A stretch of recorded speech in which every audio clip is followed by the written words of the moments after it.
ಸಾವಿರಾರು ವಿದ್ಯಾರ್ಥಿಗಳ ಬದುಕಿನಲ್ಲಿ ಅಕ್ಷರದ ಬೆಳಕನ್ನ ಹಚ್ಚಿದ ಶಿಕ್ಷಕ, ಶಿಸ್ತು ಮತ್ತು ಸೇವೆಯ ಪ್ರತಿರೂಪವಾಗಿದ್ದಾರೆ ಯಳಂದೂರಿನ ಆರ್ ನಂಜುಂಡಯ್ಯ.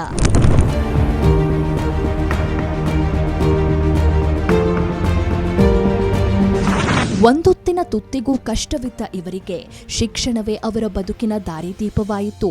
ಬಿಎಸ್ಸಿ ಪದವಿ ಮತ್ತು ಮಾಸ್ಟರ್ ಆಫ್ ಎಜುಕೇಷನ್ ಪದವಿ ಪೂರೈಸಿ ಜೆಎಸ್ಎಸ್ ಶಿಕ್ಷಣ ಸಂಸ್ಥೆಯಲ್ಲಿ ಶಿಕ್ಷಕರಾಗಿ ವೃತ್ತಿ ಜೀವನ ಆರಂಭಿಸಿದ್ರು. ಕನ್ನಡ ಮತ್ತು ಸಂಸ್ಕೃತಿ ಇಲಾಖೆಯಲ್ಲಿ ಪ್ರಭಾರ ಸಹಾಯಕ ನಿರ್ದೇಶಕರಾಗಿ ಹೆಚ್ಚುವರಿ ಜವಾಬ್ದಾರಿ ನೀಡಲಾಯಿತು.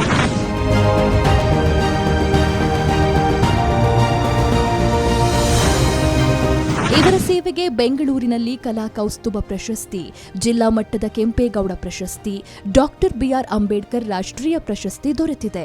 ಶಿಕ್ಷಣ ಕ್ಷೇತ್ರದಲ್ಲಿ ಅಭೂತಪೂರ್ವ ಸೇವೆಗೈದಿರುವ ಆರ್ ನಂಜುಂಡಯ್ಯ ಅವರ ಈ ಸಾಧನೆಯನ್ನ ಗುರುತಿಸಿ ಈ ಬಾರಿಯ ಪ್ರತಿಷ್ಠಿತ ವಿಜಯರತ್ನ ಇಂಟರ್ನ್ಯಾಷನಲ್ ಪ್ರಶಸ್ತಿ ನೀಡಿ ಪುರಸ್ಕರಿಸಲಾಗುತ್ತಿದೆ.